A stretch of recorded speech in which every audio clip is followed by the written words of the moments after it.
Kyle and Herwig are founding partners of Security Token Group. All opinions expressed by them or guests on this podcast are solely their opinions and do not represent the views of Security Token Group or its subsidiaries. You should not take any opinion expressed on the show as a specific inducement to make a particular investment or follow any investment strategy. This podcast is for informational purposes only.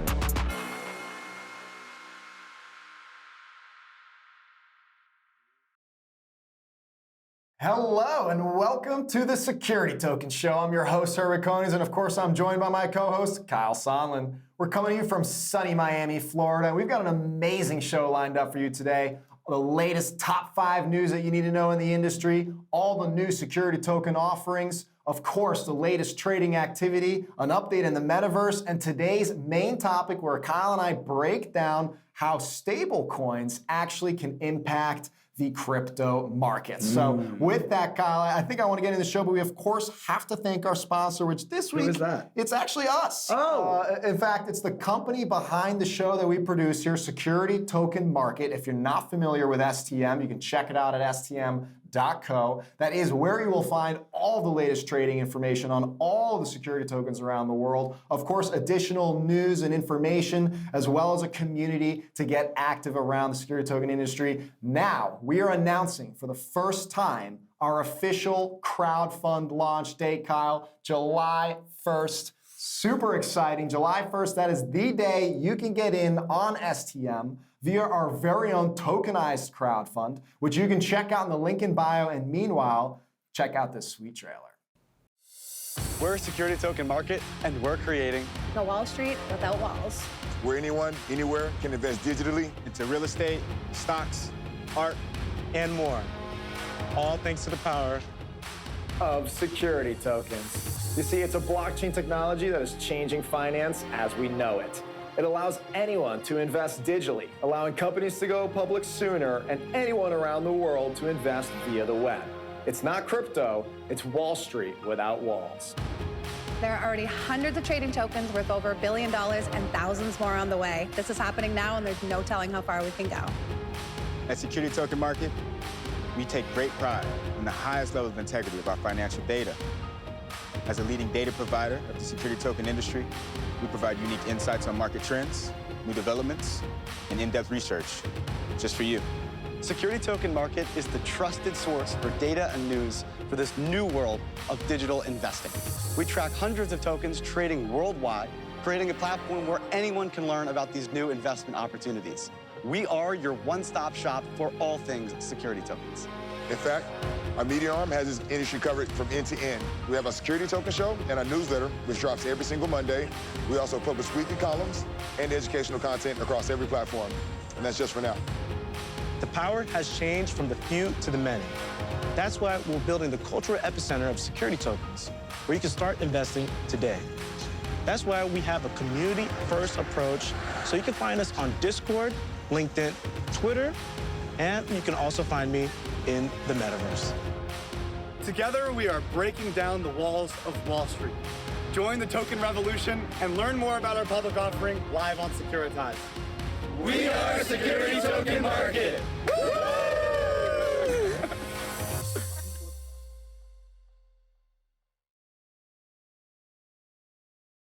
We're so excited to finally have a public date for the crowdfund launch, so make sure you sign up on Securitize because that launch day is going to be crazy. We have over 6.5 million in pledges so far, so make sure that you sign up, go through all the registration beforehand so that you can be ready to get in on day one.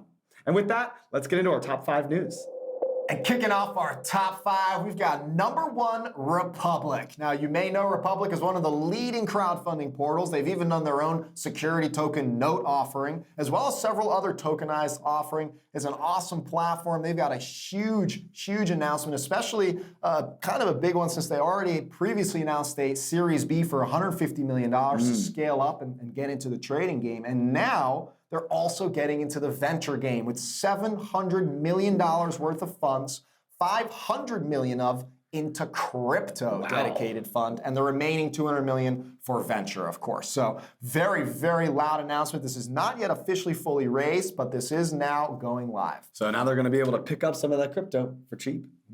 And moving to number 2, we have Oasis Pro Markets. They've announced their Series A is closed. If you know Oasis Pro, you'll know the fact that they are an ATS here in the US, which means that they will be able to trade security tokens. They're working with some REIT and real estate issuers. They're working with some debt products and everything else under the sun. And now they've got $27 million in fresh capital to inject into this ecosystem. Wow. So this is another marketplace coming into the space, providing new assets and certainly new liquidity to pump full of the market. So congratulations to Pat LaVecchia and his team for being able to do amazing things with Oasis Pro. And I actually interviewed him recently. You can check that out on Security Token Market's YouTube channel.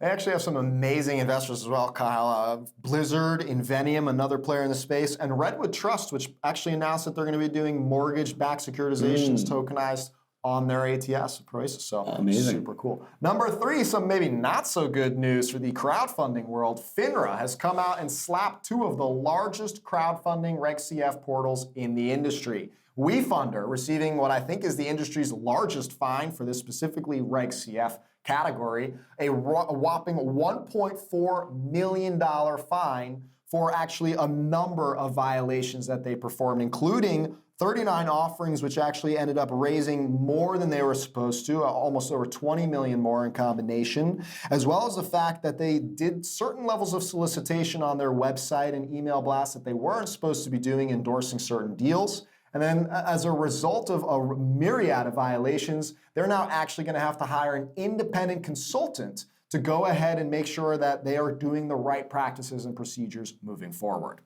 Yeah, so Start Engine, WeFunder, slap on the wrist. Hopefully, they did not admit or deny guilt here. Of course, as we always seen, but do better, folks. Yeah, it needs to be better. Number 4 is actually really fascinating, Herwig, and this is one of the first times that I can remember a U.S. regulator, this specifically being the Colorado security token legislation. So Colorado, their legislation put together and actually specifically dictated the words security token into a task force. They're building a task force to explore how security token technology can be used for municipalities in Colorado to raise capital and generate financing. So the date here is March 1st, 2023. So they've got about a year to figure this out. We'll certainly have more details that come out, but the idea here is to raise a security token through maybe a debt offering or a bond or something like that. But this is one of the first times that we've actually defined the term security token in U.S. legislation, and so that's a pretty big deal. Indeed, if it passes, they actually will get close to $400,000 in grant money to go ahead and perform this research and go ahead and validate this technology. Colorado, if any regulators happen to be watching this, we'd love to give you a primer on the industry.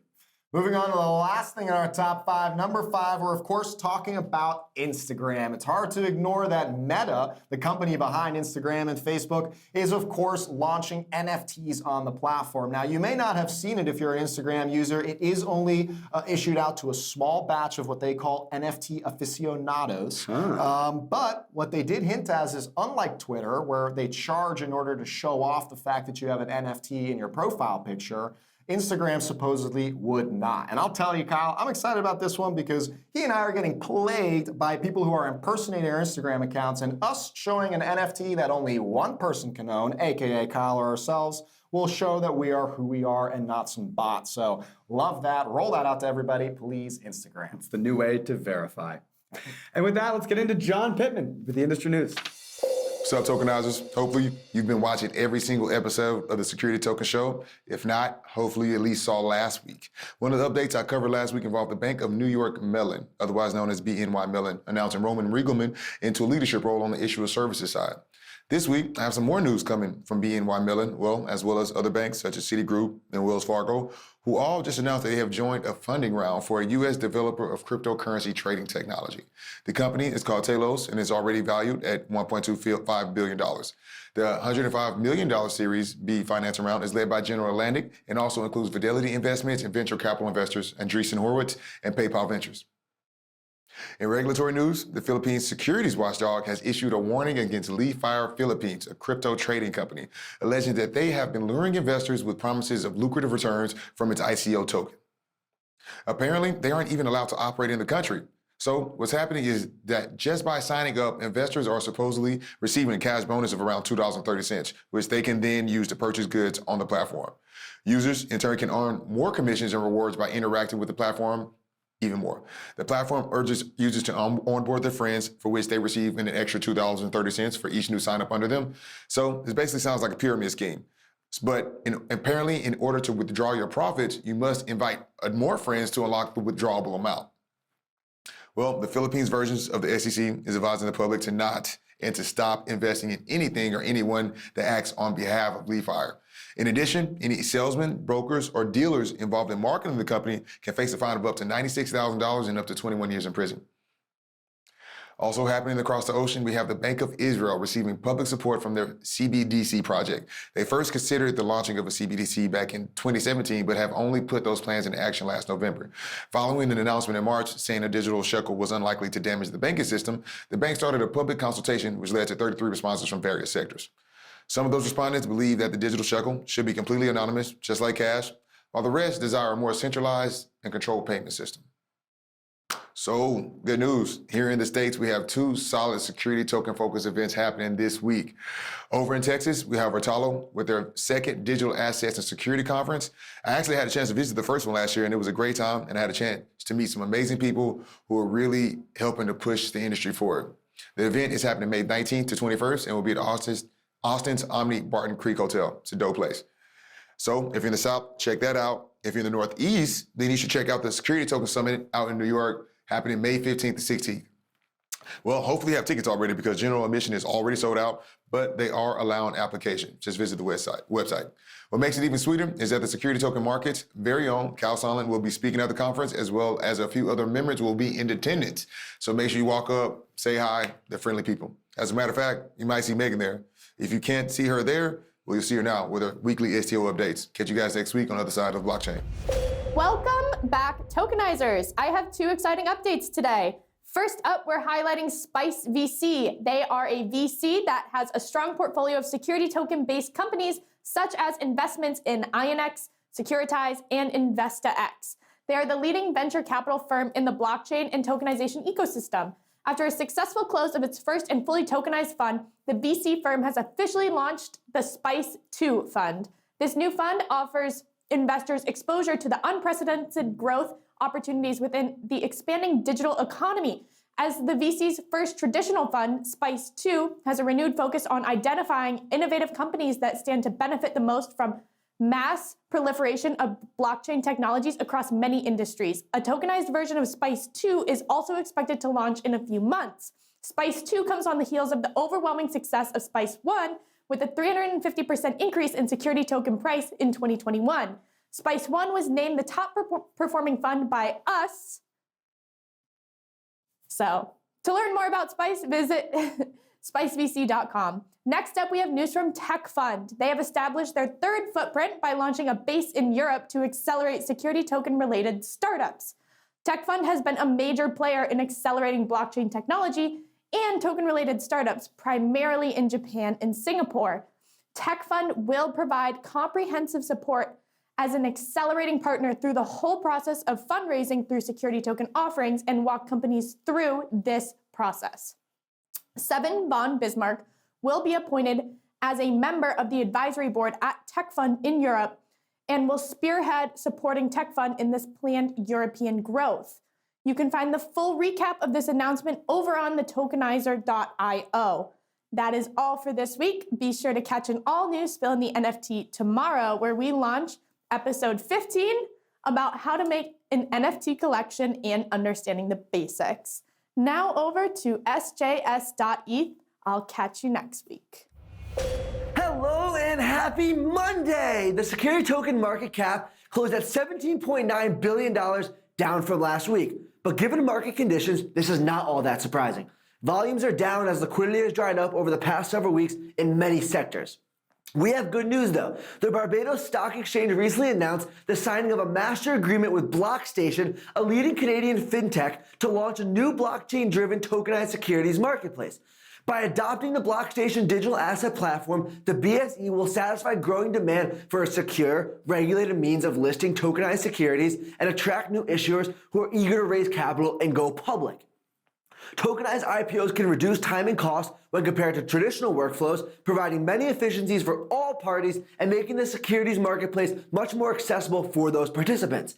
Even when we are in downturns in the market, such as we're seeing today, the security token space is still innovating and more tokens are beginning to hit the exchanges. Natural market mechanics will drop listing prices in time, and solutions to liquidity are already being developed.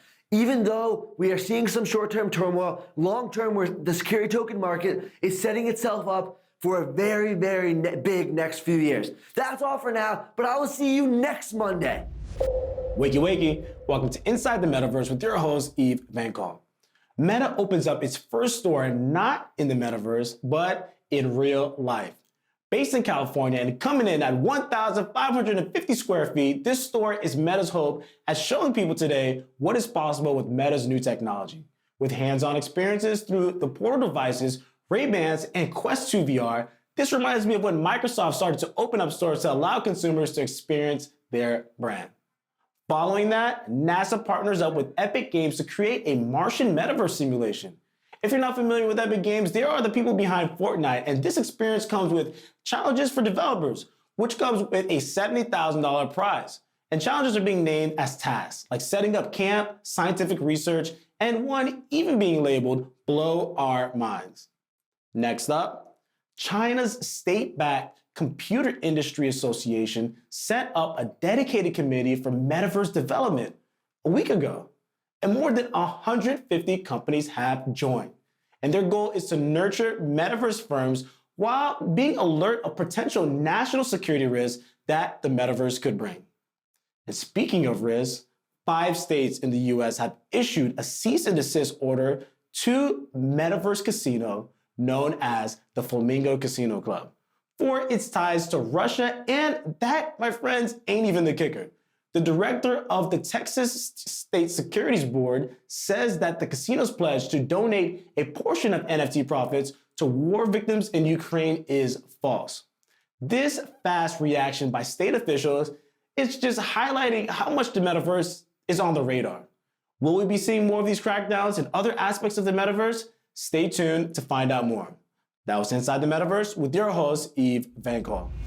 All right, now we're back from the metaverse, and now we're getting into what is maybe my favorite section of the week. This is our companies of the week. This is where Herwig and I picked 2 companies that we really wanted to highlight for doing something amazing in the industry. And Herwig, I'm just going to jump off right off the bat here and talk about my company of the week, which is Digishares. Digishares is an issuance platform looking to bring real-world assets onto the blockchain and help issuers manage their cap tables and find financing options for their deals. And the reason that they're my company of the week this week is because of something that they actually did last week on Friday, or Thursday it was actually. And so on Thursday, they hosted a security token workshop in person, but not only in person for some people, in person for us here in Miami. They hosted an event working with real estate issuers, helping them understand how this process happened.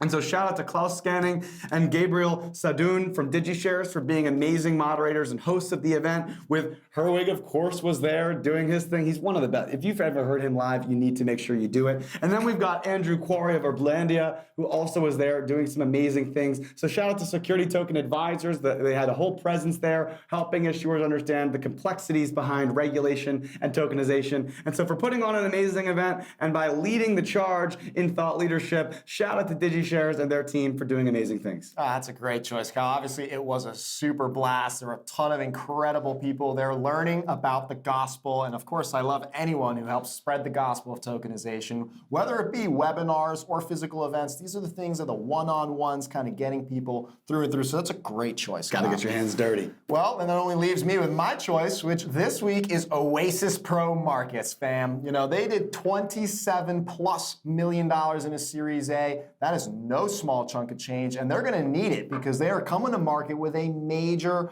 ATS broker-dealer platform. This means we're going to have soon yet another player where we can trade more security tokens, more assets to get listed. For all those reasons, especially all of their investors behind them, they've done an incredible job building their team and building their platform, hopefully now going live very soon with their very first product. So for that reason, Kyle, have to give them my company of the week. Definitely a great choice. One of the biggest pieces of news over the week has been them crushing it. Great to see them filled with capital to move into 2022. Congratulations, Pat LaVecchia and team. Moving on, let's get into our main topic, Kyle.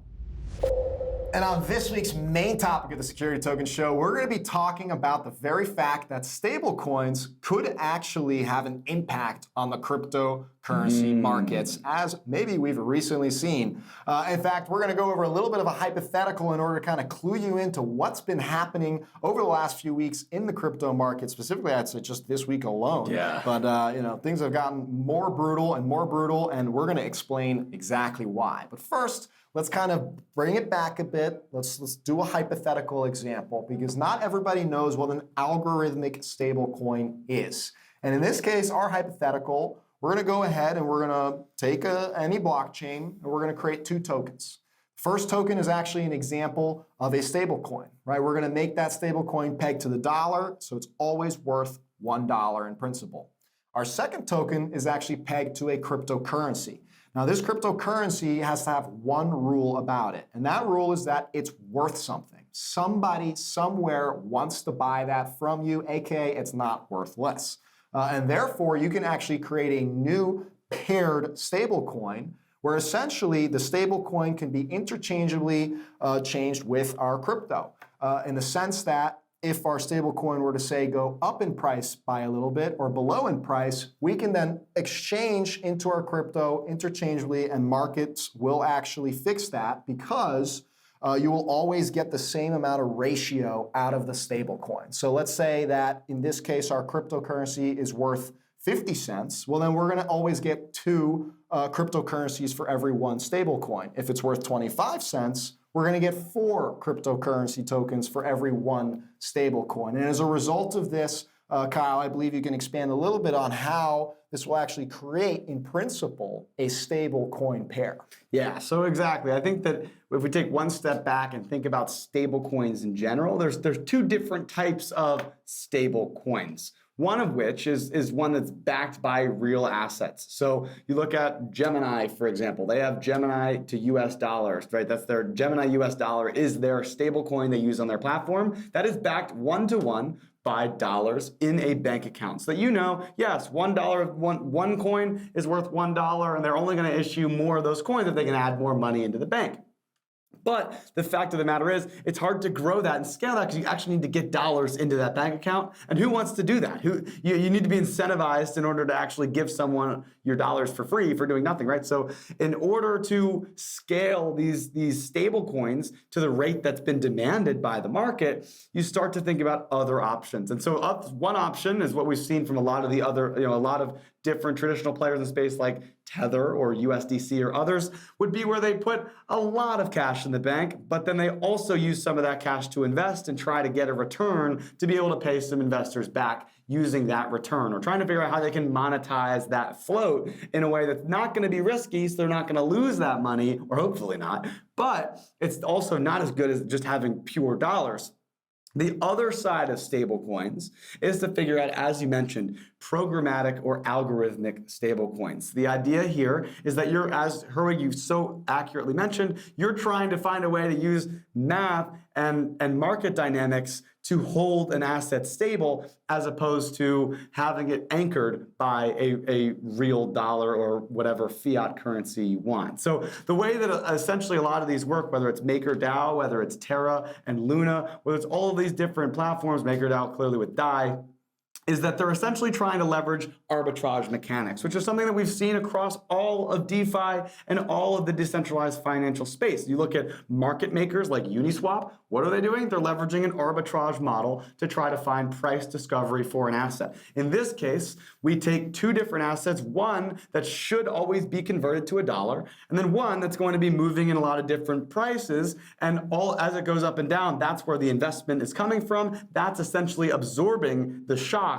of the changing price of this other more stable asset. So it's essentially we can create two different assets, one of which is stable and it's backed by the fact that this one is going to fluctuate in price. And so that's really how the algorithmic model works. Now, there's some difficulties here, Herwig, because there's a lot of trust and that you need to have in both of these systems in order to make an algorithmic stablecoin work, because it's like you said earlier, incentives, right? Exactly right. It's all about incentives. So when you look at the fact that this stablecoin is only stable because this thing is going to be able to be converted into it, Well, what happens if someone doesn't want to convert those things and this price starts to change in volatility, right? If nobody wants to actually make that swap from one token to the other to actually have that shock absorption that we mentioned in the analogy, then you really start to have problems. And so this is what we've seen over the course of the last couple of weeks, Herwig. It's been pretty crazy. Yeah, what we see is, as Kyle's eloquently describing, is what happens when we lose faith in the system. The incentives kick out. No longer are we getting potentially transactions from the usage of the stable coin, or we're not getting the benefits of using the cryptocurrency in potentially applications and other ecosystems that it's used in. Suddenly, we wake up and we decide, this is not really worth anything at all. Well, this can lead to a problem, right, Kyle? Because now we're talking about suddenly the thing that's supposed to anchor the value of the $1, and this is changing. It's not $1 in a bank account. And suddenly when we say changing, we're saying decreasing in value. And if suddenly people lose faith in the stable coin and suddenly people are selling the stable coin, well, now people are swapping out a consistent pattern, an escalating pattern of, okay, well, I sold it this. Well, let me go change it out real quick. Well, the price of this just dropped. So now I'm getting a whole lot more of this, which means more people are selling more of this, which means the price of that is dropping. And of course, retracting back over onto the stable coin, leading that price to drop. And that's exactly what we've seen happen in the last couple of weeks. Complete hysteria. Basically, again, this arbitrage model only works when one of them is going up, right? As things go up, everybody's happy because you're making all this free profit. But it always comes down. And so, unfortunately, sometimes we see this happen. We've seen this with other examples in the past of algorithmic stablecoins. One of the biggest ones was the Basis protocol from back in 2018, 2019, a fascinating model trying to add interest, essentially another two-token model with one that was a stable, one that would give you kind of a percentage yield of the fact that this thing is holding stable and there's going to be some cushion on either side. But that's essentially what happened here. It's this term called a death spiral, where everybody sells the stable coin and then everybody also sells the other one. So they're both going down. And so each side is quickly selling as fast as possible. And so, yeah, this stable coin should be $1, but if it's 75 cents, what are you going to do about it? You know, like that's kind of becomes the problem. Now it's 74 cents. Now it's 70 cents. And so this idea of this arbitrage model, if nobody wants to buy it, it doesn't matter if you want to say it's worth $1 because there's no price anchor. And that's really the big thing here. Whether we're talking about stable coins or whether we're talking about this more volatile asset, right? We're talking about one that's going to be stable, one that's going to be volatile. That volatile asset needs to have a price anchor in order to protect it. And that's where we attach real world assets, could potentially attach investments or even just real dollars potentially in having a potential fund that you could back that by so that it would at least add some cushion that it doesn't go all the way down to zero. The only complication there, Herwig, is that if you attach real-world assets, it starts to look and smell a little bit like a security, doesn't it? Well, that's going to scare a lot of people away from the stablecoin world. And that's what we've seen happen, right? Right now, what's happened, that if you aren't familiar, we gave you our example. You just fill in stablecoin with UST, which is a stablecoin by Terra. And they also launched their cryptocurrency, which is called Luna. And since this last week or so, we've seen the supposed $1 stablecoin drop to 30 cents or below. And we've seen the price of Luna drop as far as 99% in value, up from hundreds of dollars down to cents in value. And there are incentives. There are reasons people might want to see a death spiral occur and potentially benefit from such an event happening. And this is actually going to be very, very relevant, folks, because this is not going to go unnoticed by the regulators. This is happening with other stable coins. Arguably, Kyle, Gemini is the only one that might actually have a real stable coin that's reliable, because even if you take out crypto and you put in real estate and other assets, you could still see compounding effects from, say, having to sell the real estate in order to keep the value of the stable coin. Well, now you're causing pressure on the real estate market. So this is no joke, because the Terra stablecoin UST is in the billions of dollars in value. Tens of billions. There's real, now it's just the third largest stablecoin in the entire ecosystem. It's the third largest. So this is having ripple effects. There are other stablecoins that are suffering from this because Terraform is itself selling Bitcoin that it had purchased in order to try and inflate its value of its stablecoin. So for all of these reasons, it's definitely a possibility that stablecoins themselves can directly impact the crypto markets.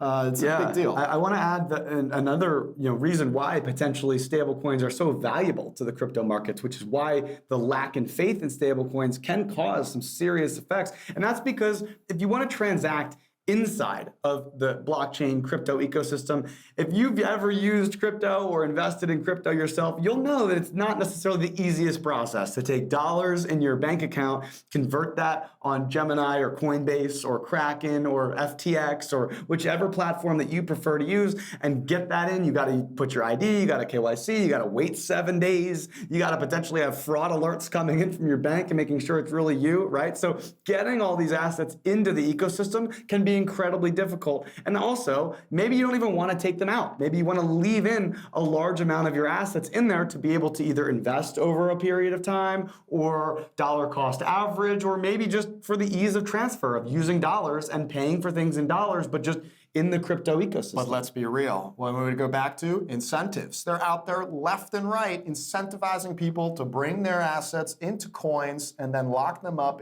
for a return in order to try and create stability around these ecosystems, whether they're stable coins or other DeFi applications. And hence why we're talking about very real billions of dollars in value being wiped out. Yeah, what happens when you have all of this money in a stable coin that's rapidly decreasing? You're going to convert that into something outside of that death spiral. So let's say you've got $1 million worth of UST, this stable coin that's collapsed over the last couple of weeks. You're going to convert that to Bitcoin, but you also don't want Bitcoin. You want dollars. So then you're going to sell the Bitcoin. So what have you done? You've now added more sell pressure into Bitcoin, or you've added sell pressure into Ethereum, or whichever asset you're using. So it causes this cascading effect where everyone's trying to flee out of these volatile assets looking for stability. But the fact that there's not many reliable stable coins and there's not enough supply for the outstanding demand is really where this causes issues for the larger crypto market. This was a dense topic, folks. Hopefully you learned about the death spiral and how algorithmic stablecoins can actually lead to catastrophic events, and why this is, again, certainly going to bring regulator attention to this whole industry. And of course, if you have questions, feedback, thoughts, comments, let us know. Kyle and I were both on social media, Twitter, LinkedIn, everywhere. And of course, come join our community at Security Token Market, stm.co. We've got all the latest trading news, all the latest information, all the latest articles, and a whole lot more. And with that, like, subscribe, share this podcast. Please help us grow our channel and help other people understand what's going on in the world of compliant investments in real world securities, bringing them onto the blockchain so we can prevent things just like this. Thank you so much for watching. We'll see you next Monday, and happy tokenizing.